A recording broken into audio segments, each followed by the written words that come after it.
This is FreshEd, a weekly podcast that makes complex ideas in educational research easily understood. I'm your host, Will Brehm. Today we unpack the trend of micro-credentials in universities. My guest is Leesa Wheelahan, who connects micro-credentials to the gig economy and discusses their implications for higher education credentials and qualifications. We drew a parallel to the Great Depression in Australia on the docks when employers would just toss up job tickets in the air and the biggest and the strongest of the men would grab the tickets, and as long as they weren't troublemakers, they were given a job. And that's what it seems to me that the gig economy and gig qualifications are all about. How can I invest in myself to show that I'm not a troublemaker, that I work hard, that I do everything that's required, but still based on precarious forms of employment, where there's no real future in the long run. Leesa Wheelahan is Professor Emerita at the Ontario Institute for Studies in Education at the University of Toronto. She is also an Honorary Research Fellow at the Department of Education at the University of Oxford and an Honorary Senior Fellow in the Centre for the Study of Higher Education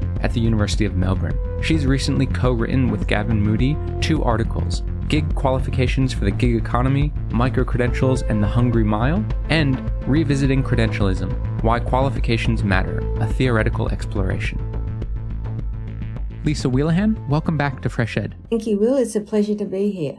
So I want to start with kind of a basic question. What exactly is a micro-credential? So micro-credentials are short units of study. They could be as short as an hour or as long as 6 months. They're short units of study that are usually organised around a workplace requirement. And there's different types of micro-credentials. Some micro-credentials are explicitly focused on an explicit requirement in the workplaces. For example, first aid. To get a first aid certificate, that would probably be one of the longest standing micro-credentials ever, I think. And on the other hand, there are more sort of generic type micro-credentials which are focused on putative skills required in the workplace, such as problem solving, critical thinking, leadership, working with people, that sort of stuff. So they range from the very specific to the very broad and general. The distinguishing feature of micro-credentials compared to, say, previously continuing education, which was offered by universities and colleges, is that continuing education, which has been around for a couple of hundred years, really, continuing education was around things like philosophy, religion, art,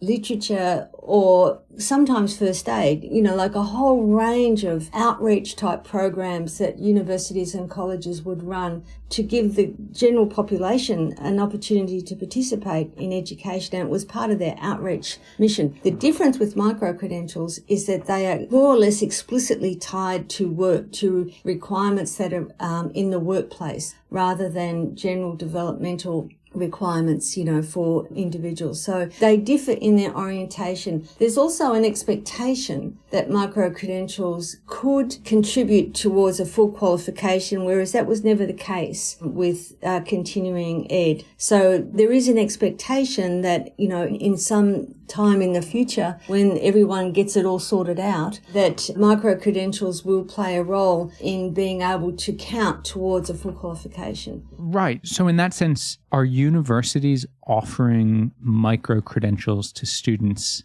that at some future point will equate to a full qualification? That's the dream of the micro-credentials proselytizers. And, that people will be able to stack up all these micro bits. I mean, I've even seen stuff where proponents say, well, even these tiny little bits and pieces could contribute to a full credential. So, for example, within the micro-credential suite of offerings, you have tiny little bits called digital badges, which are, like it could be an hour. And, the idea that you could make up a micro-credential by mapping all these digital badges and putting them together, and then you've got a micro-credential, and then from a micro-credential you get a degree or a diploma or something like that. So the principle of micro-credentials is that you can build a full qualification from the bottom up by aggregating bits rather than starting with a holistic notion of what the person engaged in the learning should be able to learn more broadly. And it's based on an atomistic notion of knowledge and an atomistic notion of practice. That practice and knowledge consists of these tiny little bits that you can just aggregate in different ways. And as we'll get to later on, that actually undermines people's access to the kinds of knowledge that they need to be effective in the workplace.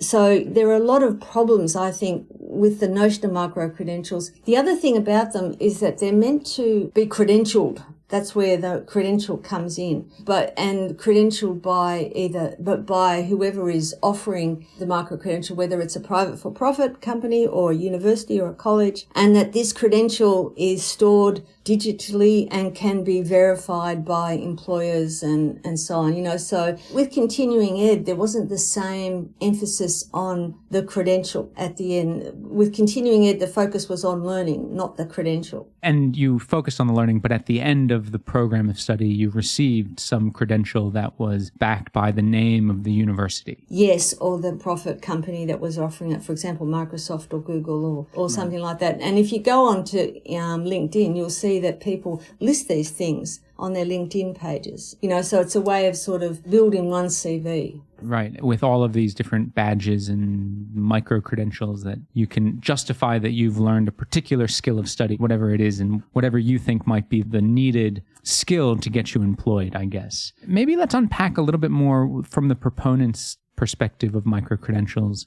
like why they are so valued. So from a student's perspective, why would micro-credentials supposedly be valuable? The issue is whether they are valuable, but we can come back to that. But the theory behind them is that people will be able to do short programs of study to upskill or reskill quickly, that they will be able to survey what's required, work out what they need to do, and just do it, rather than have to commit to, say, a 2-year or a 3-year degree or a graduate diploma or something like that. So that's the theory behind it, and that's why policymakers love this idea, because they think it's a way of actually tying education more tightly to the requirements of the workforce or the labour market, or employers, more to the point, and thereby overcoming what they perceive to be the skills mismatch between education and the workforce. So that's the theory behind it. That's why the EU, European Union, has set up a micro-credentials framework. New Zealand was the first country to incorporate micro-credentials in their qualifications frameworks. Other countries are trying to work out how to do it. It sounds easy to do, but in practice it's actually very difficult because there's all sorts of problems associated with it, like quality assurance and accreditation and all those sorts of issues. But the theory is that,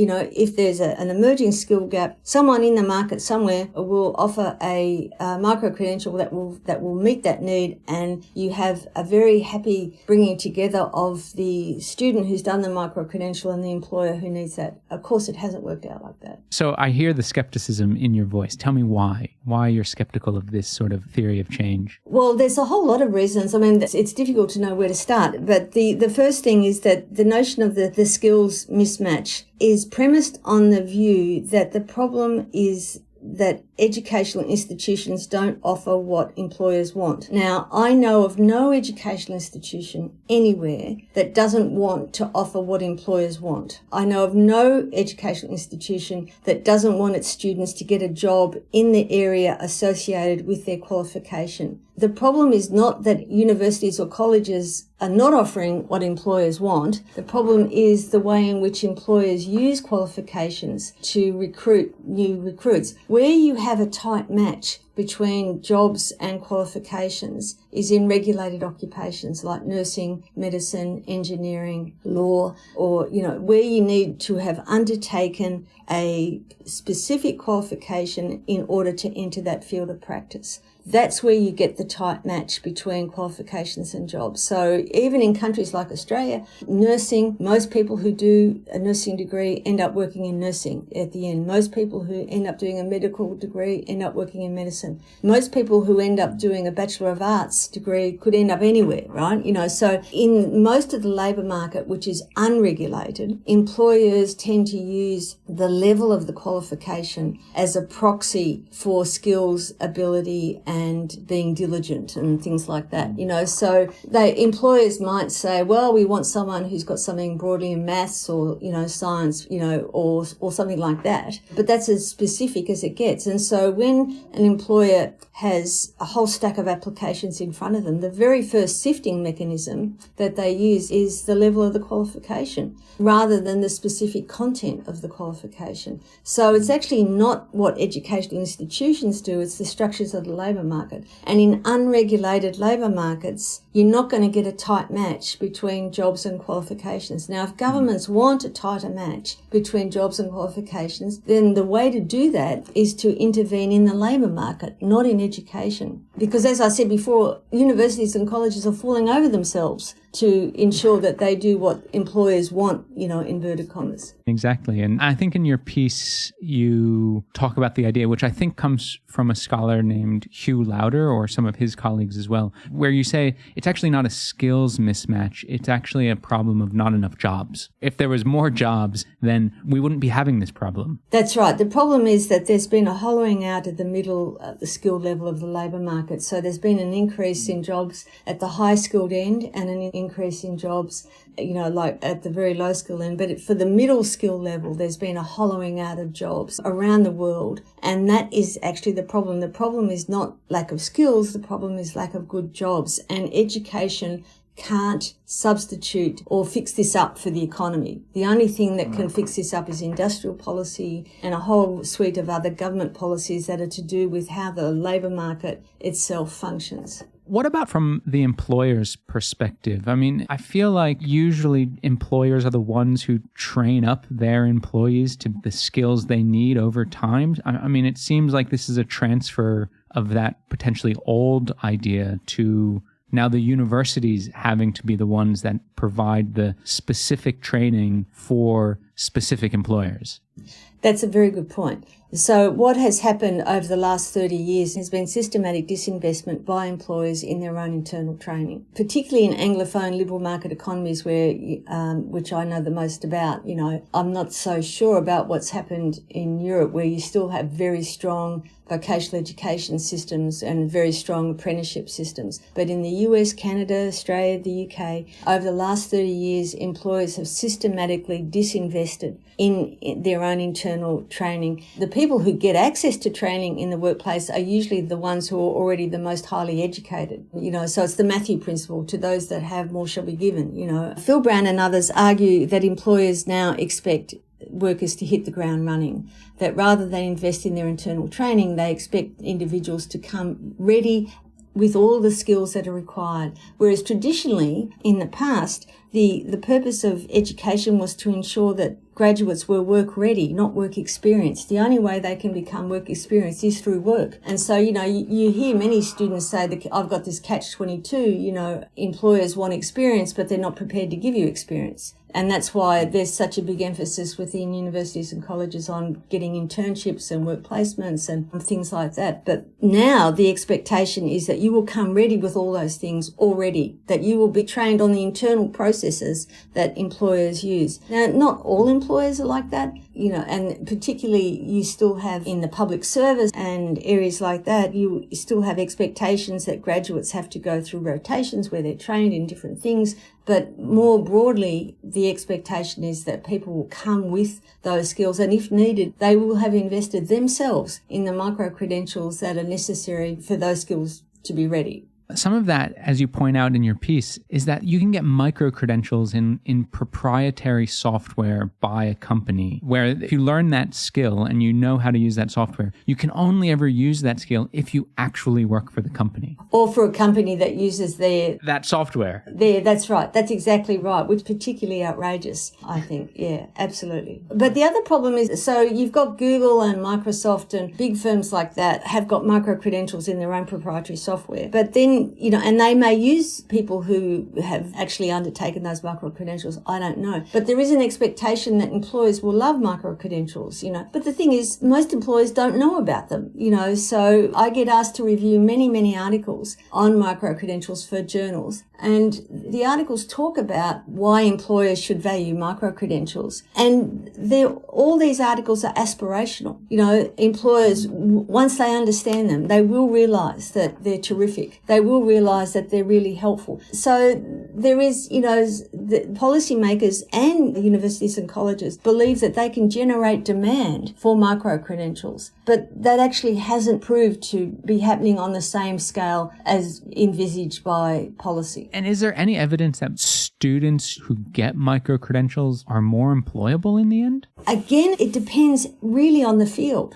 So for example, in regulated fields like nursing or health, yes, there is evidence that students who do micro-credentials in those fields actually find them very helpful in their career progression. But these are fields where they've already got a substantial qualification and where occupational progression is well understood and supported by the professional bodies.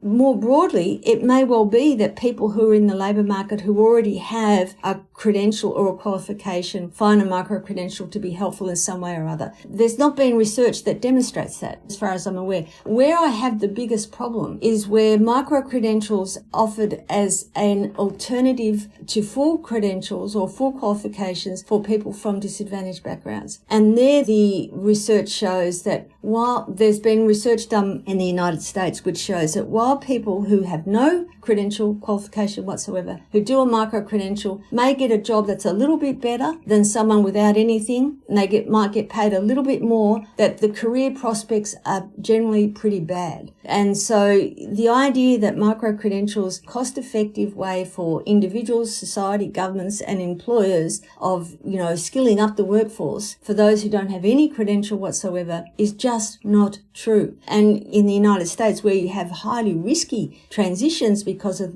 from education to work, where it costs a lot to get an education, you find people who don't have qualifications taking out loans so that they can do boot camps in coding, come out with a big debt, but never get a job which will enable them to pay that debt. So in places like that, the risks for students are very high and the outcomes are not great. I don't have a problem with individuals who have already got a degree, a diploma, a graduate diploma, a PhD or a master's, undertaking micro-credentials. That's great. Good for them. Where my main focus is where micro-credentials are proffered as an alternative for those who don't have substantial qualifications, because everyone needs a substantial qualification in order to participate in society and to enter the labour market. You raise an interesting issue that I hadn't thought about. Can students borrow money or get, a HECS debt to take micro-credentials? That sounds wild to me. It depends on the country and it depends on how things are organised. So in the US, the funding mechanisms there are so complex, it's sort of hard to get your head around. But I think people can access or take out loans to get in order to undertake education of any sort. I mean, some countries do it well, so Singapore does it particularly well, but they're a sort of leader, out on their own in many ways, through their skills strategy where they make money available for the population. But they still have to undertake short-term training, but they still have a big emphasis in Singapore in ensuring that all of their citizens are able to participate in and access post-secondary education in some way or other. And, for universities that are engaging in delivering of micro-credentials to students so they can stack the credits over time and then eventually graduate with some sort of qualification. What's the point? Why are they doing it? Are they trying to be relevant? Are they responding to sort of pressure from the government or the labor market? Are they just trying to find new sources of revenue to find students who don't want to enroll in a full-time job or in a full-time degree, so are sort of going to stack up micro-credentials over time? What's the purpose for a university to be engaging in a micro-credential? I mean, the first thing, I have not seen anywhere where a full qualification such as a degree can be awarded on the basis of stackable micro-credentials. I haven't seen it anywhere, and I doubt that universities will agree to that. They may well agree to a portion of a degree being undertaken as micro-credentials, but I doubt that they would agree to a full degree in that way, because I think the issues of coherence and are just too problematic. Coherence, quality assurance, and all that sort of thing are just too problematic. Why are universities and colleges doing it? I think they're seeking alternative sources of revenue in the context of declining public funding, and that this is one way of doing that. The elite universities have got into micro-credentials in a big way because they can attract students based on the letterhead of the university. Colleges, I've worked with some colleges in Canada where people would tell me, so this is all anecdotal, but people would tell me working in the colleges, like community colleges there, that they put a lot of effort into developing micro-credentials around a range of topics, only to find there's not much demand, So actually, the extent to which they have been the generator for business, it's difficult to know just how true that's been, except for, say, perhaps the elites who don't have any problems in any way. But the other way in which it happens is through, unbundling and economies of scale and things like that, so a portion of a degree or a diploma might be unbundled as a micro-credential, and, students take that micro-credential and pay more than they would have otherwise. Or it's offered in partnership with private for-profit providers, So the SEEK platform, for example, has a range of micro-credentials that are offered by a range of universities that can be combined in different ways. So it's a sort of blurring of the public and private in this market. And that's quite interesting. So there's all these universities that are giving out micro-credentials through a company like Seek, which is then sort of being the platform where people look for jobs. And then most university or no university is then giving a formal degree qualification if a student does enough of them. It's just, do you even get credit if you do a micro-credential through a university? It depends on the university. So I was having a bit of a look yesterday, and some universities will offer some credit for some micro-credentials. It's not necessarily a universal policy. So policymakers are attempting to put in credit accumulation frameworks, so which they hope will be able to be the basis upon which micro-credentials can be aggregated in that way. And I saw yesterday that the EU has got aspirations for a European Union degree. I'm not quite sure how that's going to work, to what extent they're anticipating micro-credentials can feed into that. But the idea is that you can do bits from anywhere in the EU, have it all aggregated, and you'll come out with some sort of qualification that's recognised across Europe. The logistics involved in all of this, the quality assurance problems are so huge that it's hard to see how it's going to be implemented in the way in which it's envisaged. And that's why I think we've seen such patchwork implementation across the country. There's no way of knowing really how many universities are offering micro-credentials or how many colleges. And trying to map that would be an enormously huge undertaking for research. But I did see a report in 2023 that said that in 2023 in England, about 8 or 9% of universities that they thought that they had a mature framework for micro-credentials, and 2/3 were in the process of developing it. And I think that it's going to take a long time for that to be developed to the extent to which it's possible to easily construct qualifications by just sort of like Lego, putting bits together. I think there's going to be all sorts of problems in the long run, and it does detract from the core focus of institutions, colleges and universities, which is to offer substantial qualifications that equip students for their future lives, not just in work, but as participants in their communities to support their families and so on.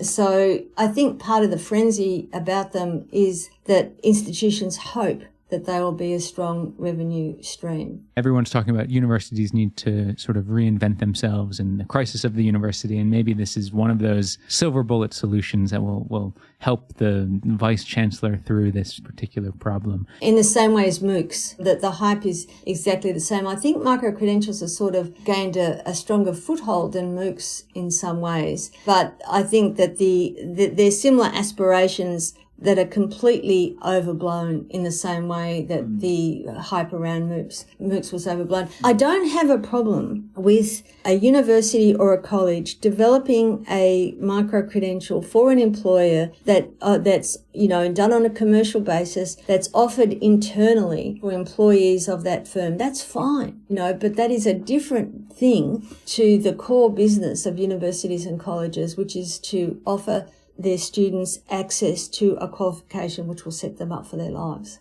It seems like it's sort of undermining the very mission of what a university is supposed to do. I guess since, a lot of this is in development and we'll have to see where this trend goes in the future. One of the things that I thought was really good about your piece is that you think about this phenomenon of micro-credentials in relationship to the labor market more generally and the labor market more recently, which is called, or what you call, the gig economy. How are micro-credentials connected to this notion of the gig economy?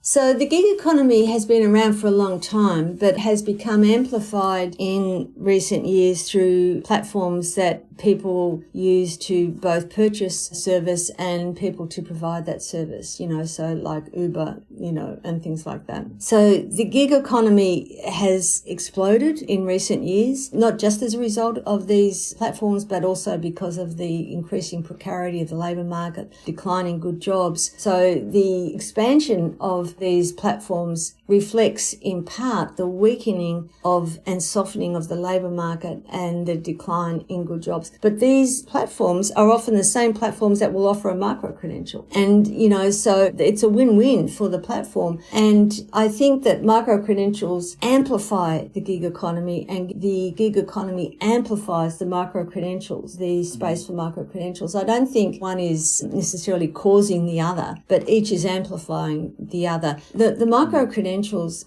so in our article on the gig economy, we drew a parallel to the Great Depression in Australia on the docks, when employers would just toss up job tickets in the air, and the biggest and the strongest of the men would grab the tickets, and as long as they weren't troublemakers, they were given a job. And that's what it seems to me that the gig economy and gig qualifications are all about. How can I invest in myself to show that I'm not a troublemaker, that I work hard, that I do everything that's required, but still based on precarious forms of employment, where there's no real future in the long run. So I think that was our concern in that piece, to sort of try and demonstrate the way in which amplifies the other, the gig economy and gig credentials. And it seems like it places all the risk back onto the student to fight the hardest to get that job ticket that's being thrown up in the air by the university. It's like, the university has no responsibility here. The employer has no responsibility here. It is purely up to the student to select the right combination of micro-credentials that will make them most employable. And that's right. And if they don't invest wisely, it's their fault. And,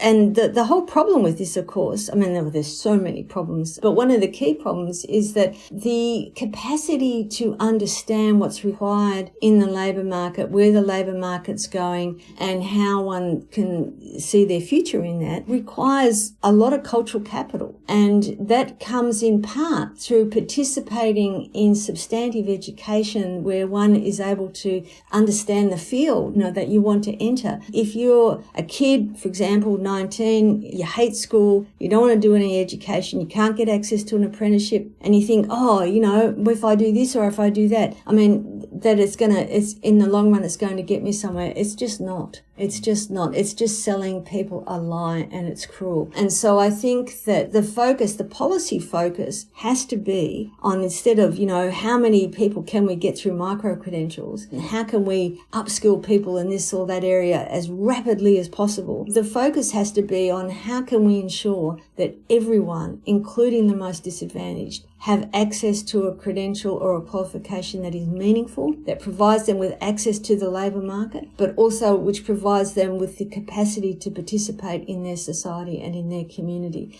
It's a big and hard policy problem, but it can't be evaded. Well, Leesa Wheelahan, thank you so much for joining FreshEd again. It's always a pleasure to talk. And congratulations on your new pieces. Thank you very much, Will. It's been a pleasure talking to you. Leesa Wheelahan is Professor Emerita at the University of Toronto. Please note that opinions expressed on FreshEd are solely those of the host or the guest interviewed, not FreshEd, which takes no institutional position. If you've liked what you've heard today, please rate us wherever you listen to podcasts. Reviews really do help.